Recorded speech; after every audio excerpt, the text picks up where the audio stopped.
Hey, salut tout le monde, c'est Dolbeck. Je veux juste prendre le temps de vous dire que je vous encourage à partager vos histoires. J'aimerais savoir, pour vous, c'est où l'endroit la plus dangereuse à l'école et quelle est votre histoire? Est-ce que vous avez eu une histoire similaire à l'école? Aujourd'hui, on va parler de la jeunesse. Saviez-vous qu'au Québec, chacun de vos jeunes, même dans les milieux les plus riches de ta ville, ils sont en danger? Puis là, tu vas me dire, wow, Dolbeck, tu vas bien trop fort, c'est pas vrai. Écoute, tu devrais pas faire confiance au ministère de l'Éducation, ok? Tu devrais pas faire confiance à ta commission scolaire. Tu devrais regarder chacune des étapes dans laquelle ton enfant s'en va et t'assurer que chacune des étapes que ton enfant suit est sécuritaire. Parce que il y a des trous dans le système où ce que ton enfant il sera pas protégé, ok? Puis tout dépendant le milieu dans lequel tu es, ça peut être pire ou pas.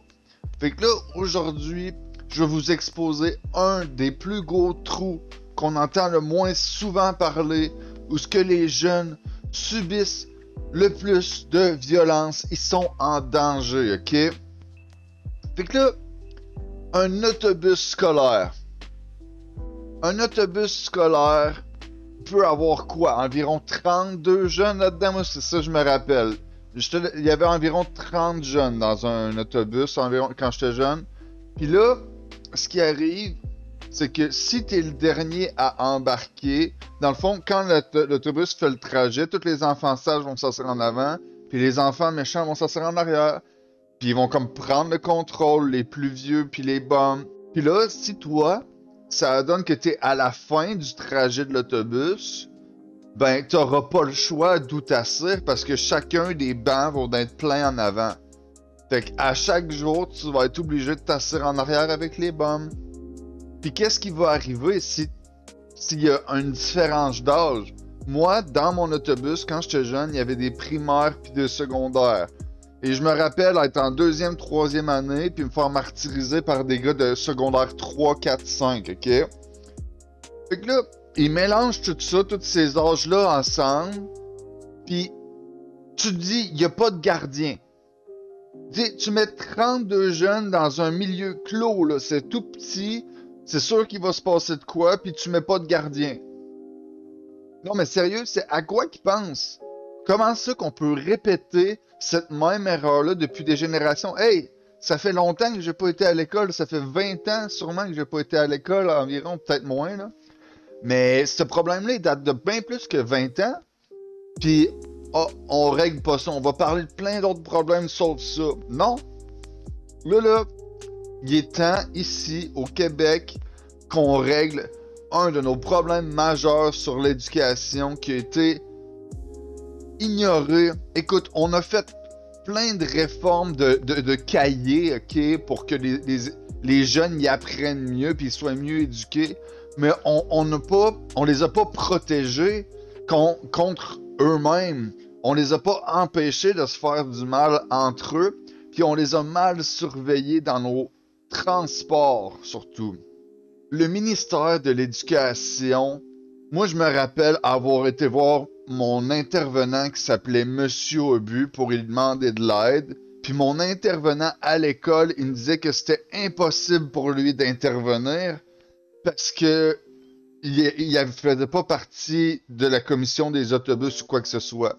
Fait que là, lui, il faisait même pas le message à personne dans l'autobus. Le, le, le chauffeur, il voulait rien faire, ok? Fait qu'il y avait juste rien qui se passait.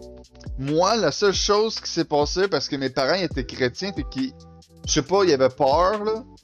Mon père est venu avec un veston de cravate, puis il leur a dit d'arrêter. Il pensait qu'un veston de cravate, ça allait leur faire du peur ou je sais pas quoi. Ça a pas marché. Après ça, c'était juste pire, là. Ils ont ri de moi, là, tu sais, je veux dire. En tout cas. Fait que là, pense-y. C'est qui va aider ton enfant dans ce milieu-là? C'est qui va collecter les preuves s'il se passe de quoi? Ok, maintenant, il y a des cellulaires, au moins, qui vont permettre qu'on va pouvoir filmer les choses qui se passent. Mais même là, il peut quand même se passer des affaires. Moi, si je serais vous, je ne ferai pas confiance au système comme ça, aveuglément, en pensant que tout va bien se passer pour mon enfant, puis que s'il se passe de quoi, mon enfant va devenir plus fort dans le futur à cause de ça. Ce qui se passe dans ces autobus-là, ça va détruire la vie de ton enfant, sûrement pendant des années. Si ton enfant il subit des pressions de par-ci, par-là, et puis qu'il y a des problèmes familiaux ou peu importe, puis qu'il y a ça en plus, il y a des bonnes chances que tout ça ensemble, ça crée des séquelles permanentes qui vont le suivre jusqu'à temps qu'il soit vieux. Puis ça, c'est une des pires choses qui peut arriver pour l'éducation de ton enfant. L'éducation, on parle de apprendre à ton enfant, mais si tu veux que ton enfant soit apte à apprendre, il y a plusieurs critères qu'il faut que tu suives pour permettre à l'enfant d'être prêt à apprendre. Tout le stress qui habite un enfant, ça l'empêche de se concentrer à l'école. Toute la peine puis la douleur qu'il subit, ça va l'empêcher de se concentrer à l'école. S'il s'est fait cracher dans le cou puis qu'il est pas confortable dans son chandail toute la journée parce que son chandail il est rendu sec puis il y a plus la texture normale qu'il est censé avoir, tu comprends? Ça l'empêche de se concentrer. Puis faut que tu penses à ça. La plupart des gens, des êtres humains, je parle même pas juste des petits gars qui sont un peu plus stoïques que les filles, ok? Ils vont avoir honte. Ils voudront pas le dire à tout le monde qui l'entoure. Puis après l'avoir dit à une couple d'adultes puis qu'ils fassent rien, il y a des très bonnes chances que ton enfant il se ferme puis qu'il le dise plus jamais à personne puis qu'il fasse juste vivre avec ça jusqu'à temps qu'il explose un jour. Ça va l'empêcher de se concentrer à l'école, tu comprends? S'il se fait faire mal puis qu'il est obligé de passer toute la journée à l'école avec cette douleur-là, ça va l'empêcher de se concentrer puis d'avoir un bon comportement. Puis il y a beaucoup plus de chances, comme un peu un animal blessé, qu'il arrive des conflits parce que t'as plus la patience après ça pour gérer peu importe les conflits normaux de la vie. Il y a des bonnes chances que t'éclates. Puis là, on va faire une petite parenthèse. C'est comme mon chien, ok? Si je veux dresser mon chien, je suis bien mieux de le faire courir un peu avant puis d'y lancer la balle. Comme ça, il va avoir dépensé son énergie. Puis on va pouvoir mieux communiquer ensemble parce qu'on va être sur la même longueur d'onde, ok? Puis ça, c'est quelque chose que j'ai trouvé bizarre qu'ils font pas faire du sport aux petits gars. Écoute, un jeune garçon, là, tu devrais faire du sport pendant 45 minutes, 1h30 à chaque matin.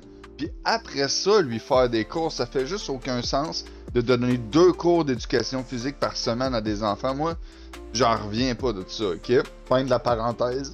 Fait que là, tu pognes une gang de jeunes qui ont pas fait de sport, puis t'es mets toutes dans un autobus, y a aucune chance que ça l'explose pas. Puis y a pas personne qui va pouvoir aider ton enfant. Puis c'est ça, s'il y a pas de preuves, c'est des paroles d'un enfant, fait que tu vas te rendre nulle part en cours, puis surtout s'il y a aucun témoin ou personne qui veut parler. Moi, ce que je me rappelle, écoute, on va quand même parler un peu de ce qui se passait parce que il faut que vous puissiez imaginer les proportions jusqu'où ce que ça s'en va, ok? Parce que là, tu te dis c'est juste des enfants, ils peuvent pas se faire du mal, nanana. Mais non, ok, ils se frappent dessus, ok, ils carrément, ils lèvent les poings puis ils font tout ça, puis souvent c'est plusieurs personnes contre un, puis c'est la même personne qui subit ça à chaque jour, puis ça va jusqu'à se faire cogner la tête dans les fenêtres de l'autobus, se faire mettre en dessous des bancs pendant tout le trajet de l'autobus, même les jours d'hiver où il y a de la boîte puis tout. Puis les gens, ils te mettent en dessous de leur banc, puis ils mettent les pieds sur toi. Ils peuvent t'enterrer en plein milieu de l'allée de l'autobus, en dessous des sacs à dos. Cracher dans le cou, ils baissaient le cou, cracher dans le cou. C'était souvent, là, plusieurs fois par semaine. Puis c'est ça, pendant ce temps-là, ils te tirent les cheveux, te relever le linge sur la tête, te peser sur le cou, là, te faire mal... t'étrangler un peu, tu sais. Fait là, tu t'imagines même pas les proportions que ça peut aller. Parce que là, un petit enfant sage qui est écœuré de se faire marcher ses pieds, lui, il y a un moment dans la vie où ce qui va exploser, hein. Puis c'est pas... Toutes ces personnes-là là, qui font du mal, là, ok, ils font juste un paquet de petites affaires qui font du mal, puis tu comprends que ça le brise à l'intérieur, mais lui, quand il est brisé puis qu'il va exploser, là, c'est là qu'il va se passer de quoi, là. Puis à ce moment-là, ben c'est là qu'il se passe des affaires dans les écoles, tu comprends, les genres de fusillades pis tout, là, qu'on voit partout. Ben tu te demandes pourquoi ça se passe. Tu penses-tu vraiment que le jeune il est arrivé là sans qu'il se passe rien, tu comprends? Puis tout ça, moi je le mets sur la faute à qui? C'est la faute de la commission scolaire, puis c'est la faute de la personne qui s'occupe du réseau d'autobus et de l'école et un petit peu des parents. Mais les parents, ils se font comme conditionner à faire confiance au système d'éducation. Fait ils veulent vraiment que ça fonctionne. Ils espèrent devenir des bonnes personnes, puis que leur enfant devienne une bonne personne. Puis en l'envoyant dans le système, on dirait que c'est comme une solution que ils n'auront pas à dépenser trop d'énergie. Leur enfant va se faire éduquer en partie par le système. Mais quand on y pense, la seule vraie solution, c'est l'école maison. Parce que tu peux ne pas faire l'école maison, mais superviser. Excusez-moi, l'école maison, c'est une bonne solution. C'est pas la seule solution, ok? Mais si tu envoies ton enfant dans une école qui est pas ton école, ben tu devrais surveiller chacune des étapes. Puis l'autobus, là, je sais pas, donne une caméra à ton enfant, puis filme tout le long dans l'autobus, le trajet au complet, tu comprends? Va le voir de tes yeux même, rentre dans l'autobus, va-t'en dans l'autobus, puis regarde de quoi ça a l'air, regarde les jeunes, ils ont l'air de quoi, demande à ton fils c'est où ce qui s'assit dans l'autobus, puis regarde c'est où ce qui s'assit, puis regarde là, ok, puis dis-toi, ok, ces personnes-là, sont-tu saines ou non pour mon fils, puis après ça, agis en conséquence, tu comprends? Les caméras, c'est sûrement la meilleure façon de te protéger. Mais tu dois faire attention parce que c'est pas dans tous les lieux publics que tu as le droit de mettre les images que tu filmes en ligne, au public.